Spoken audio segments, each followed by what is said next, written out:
Okay, നമ്മൾ അടുത്ത് പഠിക്കാൻ പോകുന്നത് നാച്ചുറൽ കൺവെക്ഷനെ കുറിച്ചിട്ടാണ്. നാച്ചുറൽ കൺവെക്ഷൻ എന്ന് പറഞ്ഞു കഴിഞ്ഞാൽ ഇതിൻ്റെ ഒരു ഫിനോമിന എങ്ങനെയാണെന്നുള്ളത് ഞാനൊന്ന് വിശദീകരിക്കാം. ഒരു ഒരു എൻക്ലോസ്ഡ് റൂം, ഒരു ക്ലോസ്ഡ് ആയിട്ടുള്ള ഒരു മുറി. ഈ മുറിക്കകത്ത് ഫാനില്ല, അല്ലെങ്കിൽ ബ്ലോവറോ ഒരു തരത്തിലുള്ള അല്ലെങ്കിൽ ഒരു വായു സഞ്ചാരമില്ലാത്ത ഒരു മുറി. ഈ മുറിക്കകത്ത് ഞാനൊരു ഹോട്ട് ബോഡിയെ കൊണ്ട് പ്ലേസ് ചെയ്യണം. ഒരു ഹോട്ട് ബോഡി ഇവിടെ കൊണ്ടുവച്ചു. ഞാൻ പറയുന്നത് ഈ റൂം ടെമ്പറേച്ചർ എന്ന് പറയുന്നത് 25 ഡിഗ്രി സെൻറ്റിഗ്രേഡ് ആണ്. ഇതിനകത്തുള്ള എയറിന് ഒരു തരത്തിലുള്ള മൂവ്മെൻറ്റും ഇല്ല. അപ്പോൾ എനിക്ക് പറയാം ക്യുസൻറ്റ് ലെയർ ഓഫ് ഫ്ലൂയിഡ് എന്ന് പറയാം. ക്യുസൻറ്റ് ലെയർ ഓഫ് ഫ്ലൂയിഡ്. ക്യുസൻറ്റ് എന്ന് വെച്ച് കഴിഞ്ഞാൽ ഫ്ലൂയിഡിന് ഒരു തരത്തിലുള്ള മൂവ്മെൻറ്റ്, അതായത് സ്റ്റിൽ എയർ എന്നാണ് നമുക്ക് അതിനെ പറയാൻ പറ്റും. അതായത് എയർ ഇങ്ങനെ നിൽക്കും, അതിന് മൂവ്മെൻ്റ് ഒന്നുമില്ല. ഓക്കെ, ശരി. അപ്പോൾ ഈ റൂമിൻ്റെ ടെമ്പറേച്ചർ 25 ഡിഗ്രി സെൻറ്റിഗ്രേഡ് ആണ്. ഈ കൊണ്ടുവയ്ക്കുന്ന വസ്തുവിൻ്റെ temperature say it is 100 degree centigrade. Okay, അപ്പോൾ ഈ റൂം തുറന്ന് വന്നിട്ട് നമ്മൾ ഈ 100 ഡിഗ്രി സെൻറ്റിഗ്രേഡുള്ള വസ്തുവിനെ നമ്മൾ ആ റൂമിൽ വച്ചതിന് ശേഷം നമ്മൾ പുറത്തേക്ക് പോയി. After 2-3 hours when we came back, it's temperature will be less than 100 degree centigrade അല്ലേ. നമുക്ക് നോക്കുമ്പോൾ ഇതിൻ്റെ ടെമ്പറേച്ചർ എന്ന് പറയുന്നത് 100 ഡിഗ്രിക്ക് താഴെ ആയിരിക്കും തീർച്ചയായിട്ടും. അതിൻ്റെ അർത്ഥം ആ ഹീറ്റ് എന്ന് പറയുന്നത് ഈ റൂമിലേക്ക് ഡിസിപ്പേറ്റ് ചെയ്ത് പോയി എന്നുള്ളതാണ് അല്ലേ. അത് എങ്ങനെയാണ് അത് നടന്നത്? അത് എങ്ങനെ നടന്നു എന്ന് ചോദിച്ചു കഴിഞ്ഞാൽ, കാരണം ഇവിടെ ഫാനില്ല, വേറെ ഈ ഒന്നും വച്ചിട്ട് നമ്മളവിടുത്തെ ഹീറ്റിനെ നമ്മൾ വലിച്ചെടുക്കുന്നില്ല. ഇവിടെ സംഭവിക്കുന്നതെന്ന് വെച്ച് കഴിഞ്ഞാൽ, നമ്മൾ ഈ കാണുന്ന വസ്തു ഇതിൻ്റെ സർഫസിൽ വരുന്ന എയർ, അതായത് എയറിൻ്റെ ടെമ്പറേച്ചർ 25 ഡിഗ്രി സെൻറ്റിഗ്രേഡ് ആണെന്ന് നമുക്കറിയാം. ഇതിൻ്റെ സർഫസിൽ വരുന്ന എയർ എന്ത് ചെയ്യും? ഈ 100 ഡിഗ്രി ഇരിക്കുന്ന വസ്തുവിൻ്റെ ഹീറ്റ് വലിച്ചെടുക്കും. ഹീറ്റ് വലിച്ചെടുക്കുമ്പോഴത്തേക്ക് ആ എയറിൻ്റെ ടെമ്പറേച്ചർ എന്ന് സംഭവിക്കും. എയറിൻ്റെ ടെമ്പറേച്ചർ എന്ന് പറയുന്നത് കൂടും അല്ലേ. What will happen if the temperature increases? when the temperature increases, its density found decrease അല്ലേ. അപ്പോൾ അതിൻ്റെ ഡെൻസിറ്റി കുറയും. ഡെൻസിറ്റി കുറഞ്ഞു കഴിഞ്ഞാൽ നമുക്കറിയാം ഈ റൂമിന് ഉള്ള എയറിന് ഒരു പർട്ടിക്കുലർ ഡെൻസിറ്റി ഉണ്ട്, പക്ഷേ ഈ സർഫസ് ഇരിക്കുന്ന ഫ്ലൂയിഡിൻ്റെ ഡെൻസിറ്റി കുറഞ്ഞു. So what will happen? A density difference formed and as a result of that one a buoyant force will be created. ഒരു ബോയൻറ്റ് ഫോഴ്സ് അവിടെ ഉണ്ടാവും. ആ ബോയൻറ്റ് ഫോഴ്സിൻ്റെ സഹായത്തോടുകൂടി ഈ ഡെൻസിറ്റി കുറഞ്ഞ എയർ മേളിലേക്ക് അങ്ങ് പോകും. അപ്പോഴും അങ്ങനെയാണ് കേട്ടോ. ഡെൻസിറ്റി കൂടിയ ഒരു മീഡിയത്തിൽ കിടന്നു കഴിഞ്ഞാൽ ഡെൻസിറ്റി കുറഞ്ഞത് പൊങ്ങി വരും. ആ പൊങ്ങി മേളിലേക്ക് പോകും. അത് നമുക്കറിയാം. ശരി, അപ്പോൾ പോയി. അപ്പോൾ എന്ത് പറ്റി? ഇതിന് ചുറ്റും ഉള്ള എയർ പോയി കഴിഞ്ഞാൽ ഇവിടെ ഒരു വാക്യൂം ക്രിയേറ്റ് ചെയ്യും, അല്ലെങ്കിൽ ഒരു പാർഷ്യൽ വാക്യൂം ക്രിയേറ്റ് ചെയ്തെന്ന് വേണം പറയാം. അത് ഫില്ല് ചെയ്യാൻ വേണ്ടിയിട്ട് താഴേന്ന് ഫ്രഷ് എയർ ആ ഭാഗത്തേക്ക് വരും. വീണ്ടും ആ എയർ ഹീറ്റ് ആവും, ഡെൻസിറ്റി കുറയും, മേളിലേക്ക് പോകും. വീണ്ടും താഴെ നിന്ന് ഫ്രഷ് എയർ വരും. ഇങ്ങനെ ഫ്രഷ് എയർ വന്ന് അവിടുത്തെ ഹീറ്റ് വലിച്ചെടുത്ത് ഡെൻസിറ്റി കുറഞ്ഞ മേളിലേക്ക് പോയിക്കൊണ്ടേയിരിക്കും. അങ്ങനെ പോയി after some times when find a thermal equilibrium എന്ന് വെച്ച് കഴിഞ്ഞാൽ ഈ വസ്തുവിൻ്റെ ടെമ്പറേച്ചറും ഈ കാണുന്ന റൂമിൻ്റെ ടെമ്പറേച്ചറും തുല്യമാകുമ്പോഴത്തേക്കും എങ്ങനെയായിരിക്കും തുല്യമാവുന്നത്? നമുക്കറിയാം the room temperature is 25 degree centigrade. After some times this 100 degree centigrade is reduced to 25 degree centigrade. We can say that it is in thermal equilibrium. That means there is no heat exchange between the substance and the surrounding, that is the room അല്ലേ. അങ്ങനെ temperature heat exchange ഒന്നും ഇല്ലാണ്ട് വരുമ്പോഴത്തേക്ക് നമുക്ക് പറയാം thermal ഇക്വിലിബ്രിയത്തിലെത്തിയെന്ന്. അപ്പോൾ ആ heat transfer അവിടെ നിൽക്കും. മനസ്സിലാവുന്നുണ്ടോ? ഇപ്പോൾ ഇവിടെ നടന്ന ഈ ഒരു ഫിനോമിന ഇല്ലേ, that means the exchange of heat, ആ ഒരു മെത്തേഡിനെ വിളിക്കുന്ന പേരാണ് നാച്ചുറൽ കൺവെക്ഷൻ അല്ലെങ്കിൽ ഫ്രീ കൺവെക്ഷൻ. നാച്ചുറൽ കൺവെക്ഷൻ എന്ന് വിളിക്കാൻ കാരണം എന്ന് വെച്ച് കഴിഞ്ഞാൽ, why it is called convection? നോക്കി, ഇവിടെ ഹീറ്റ് വലിച്ചെടുത്തിട്ട് ഫ്ലൂയിഡ് മേളിലേക്ക് പോകുന്നുണ്ടല്ലേ. So the heat transfer is occurred as a result of a fluid flow. ഇവിടെ നിന്ന് വലിച്ചെടുത്ത ഹീറ്റും കൊണ്ട് ഇതിൻ്റെ ഡെൻസിറ്റി കുറഞ്ഞിട്ട് ഇത് മേളിലേക്ക് പോവുകയാണ് അല്ലേ.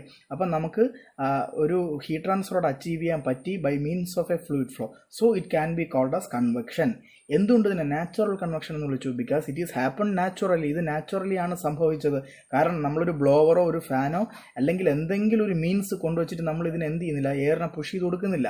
V are not forcing the air അല്ലേ. It is happening by natural means. അത് പിന്നെ നാച്ചുറലി സംഭവിക്കുന്നതാണ്. അതുകൊണ്ടാണ് നമ്മളിതിനെ നാച്ചുറൽ കൺവെക്ഷൻ എന്ന് വിളിക്കുന്നത്.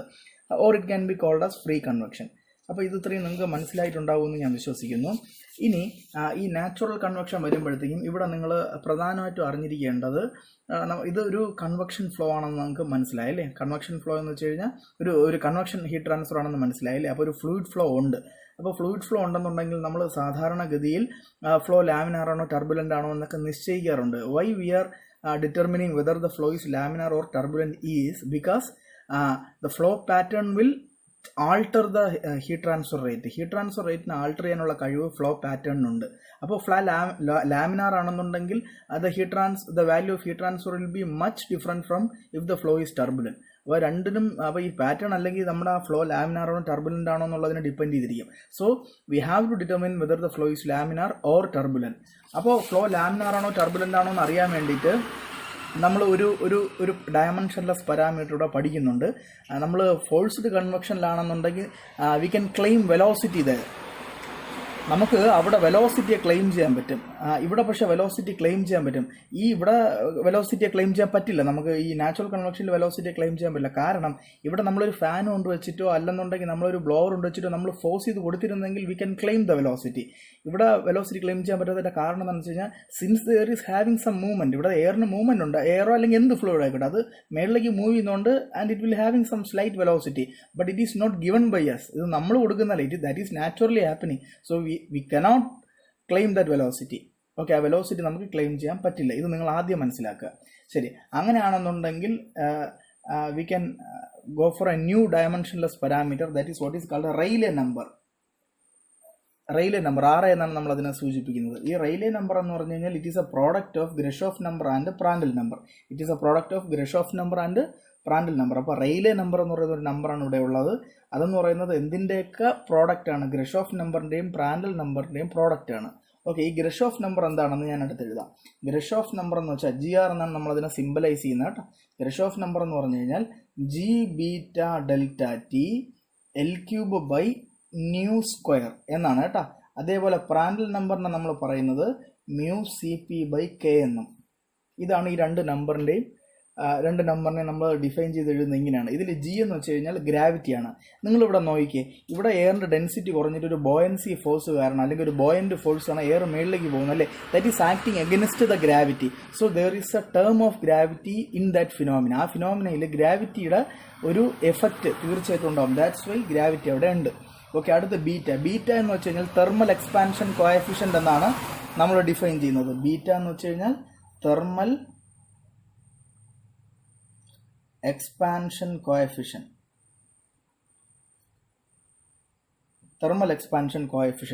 അത് എങ്ങനെ എഴുതുന്നു എന്ന് ചോദിച്ചു കഴിഞ്ഞാൽ ബീറ്റ എന്ന് പറയുന്നത്, നോക്കിയേ, ഈ ഇരിക്കുന്ന ബോഡിക്ക് ഒരു ടെമ്പറേച്ചർ ഉണ്ടല്ലേ, അതിന് ഞാൻ TS എന്ന് പറയണം, അതായത് സർഫസ് ടെമ്പറേച്ചർ. ഇനി ഇവിടെയുള്ള എയറിനുള്ള ടെമ്പറേച്ചർ 25 എന്നൊക്കെ നമ്മൾ പറഞ്ഞില്ലേ, അതിന് നമ്മൾ T∞, അതായത് ഫ്രീ സ്ട്രീമിൻ്റെ ടെമ്പറേച്ചർ.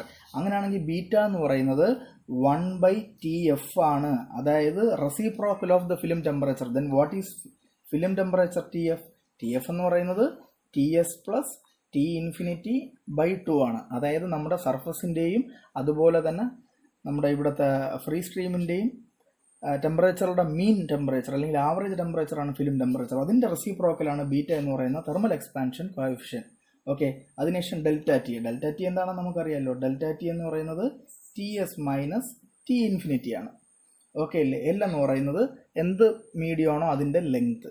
ഓക്കെ, വെർട്ടിക്കൽ ആയിട്ടുള്ള ലെങ്ത് ആണ്, ഹൊറിസോണ്ടൽ ലെങ്ത് അല്ല. കാരണം ഈ ഹീറ്റ് ട്രാൻസ്ഫർ എങ്ങോട്ടാണ് നടക്കുന്നത്? മേളിലേക്കല്ലേ നടക്കുന്നത്, ആണോ അല്ലേ? ഈ വസ്തു ഇങ്ങനെയൊക്കെയാണെങ്കിൽ ഇതാണ് അതിൻ്റെ ലെങ്ത് എന്ന് പറയുന്നത്. അല്ലാതെ ഇതല്ല ലെങ്ത്, ഇതാണ് ലെങ്ത്. കാരണം എന്താണ്? ഈ നാച്ചുറൽ കൺവെക്ഷൻ എപ്പോഴും മേളിലേക്ക് നടക്കും. കാരണം വെച്ചാൽ ഡെൻസിറ്റി പറഞ്ഞാൽ എങ്ങോട്ട് തന്നെ ഫ്ലൂയിഡ് പോകണം, മേളിലേക്കല്ലേ പോകണം. Okay, so it is always happening vertically upwards. Therefore we are supposed to take the length as the vertical length. Okay, ശരി.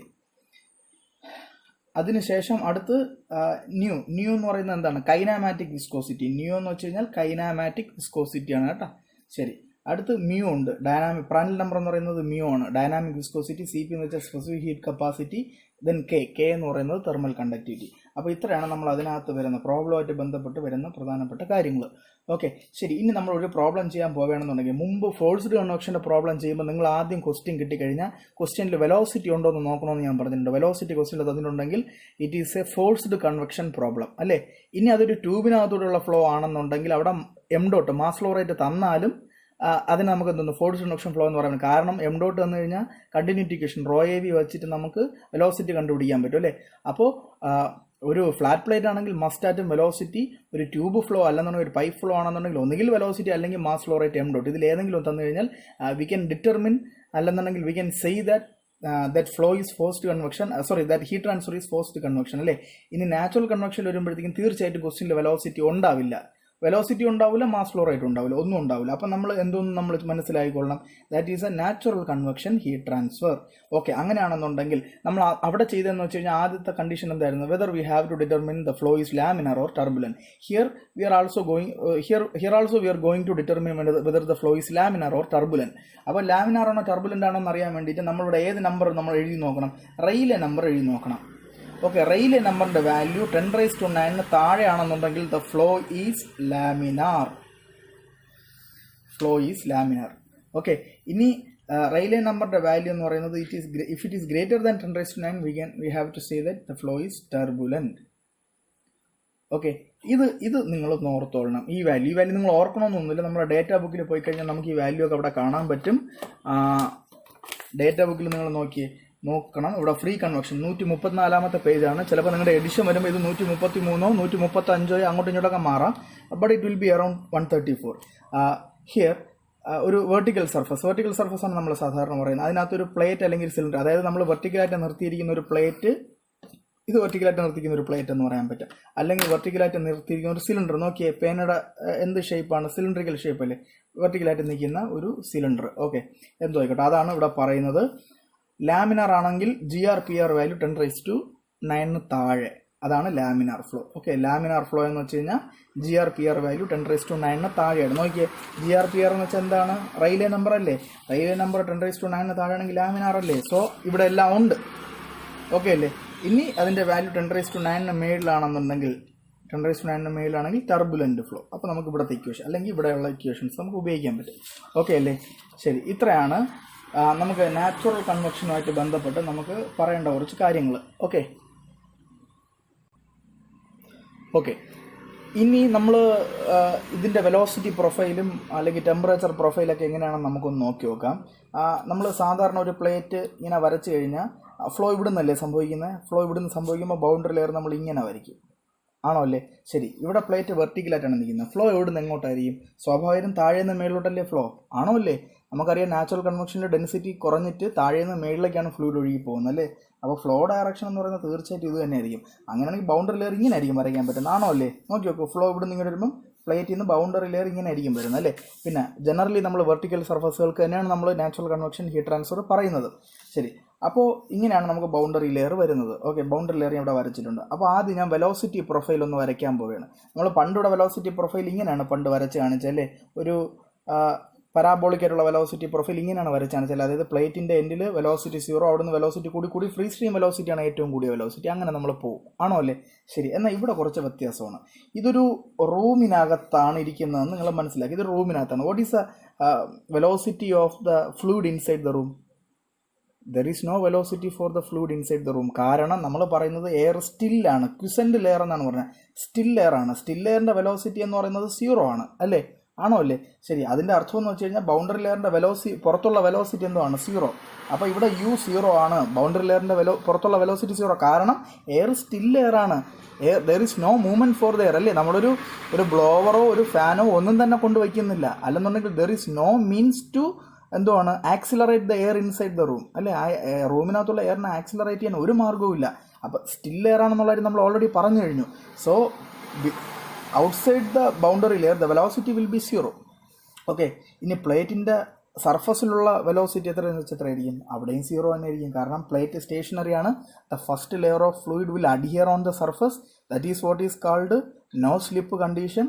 That means the first layer of fluid also having 0 velocity. അപ്പം നമ്മൾ നോക്കുമ്പം ഇവിടെയും 0 ഇവിടെയും 0. അപ്പം velocity സ്വാഭാവികമായിട്ടും maximum ഇവിടെ ആയിരിക്കും. ഫോർ എ സിമ്മട്രിക് ബോഡി നടുക്ക് തന്നെ ആയിരിക്കും മാക്സിമം വെലോസിറ്റി. അവിടുന്ന് വെലോസിറ്റി പതിയെ കുറഞ്ഞു വരും അല്ലേ.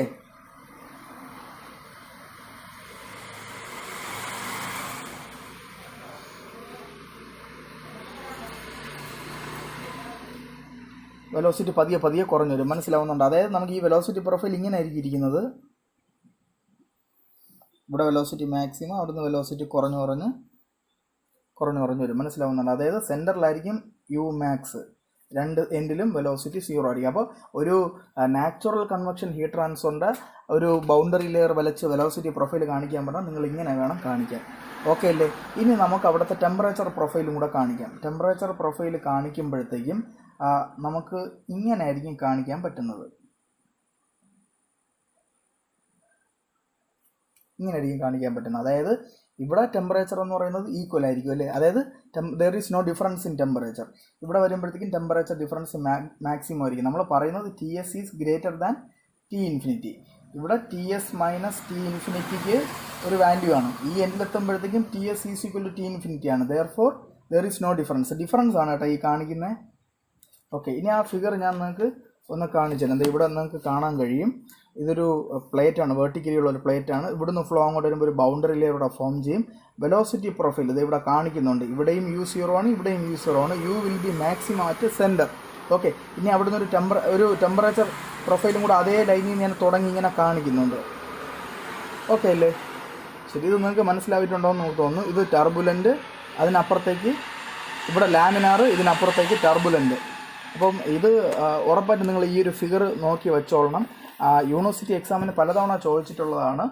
Describe the phenomena of natural convection heat transfer and sketch the velocity as well as temperature profiles inside a boundary layer for a vertical plate എന്നോ for a vertical cylinder എന്നൊക്കെ ചോദിച്ചു കഴിഞ്ഞാൽ നിങ്ങൾ ഇത് തന്നെ വരച്ച് കാണിക്കണം.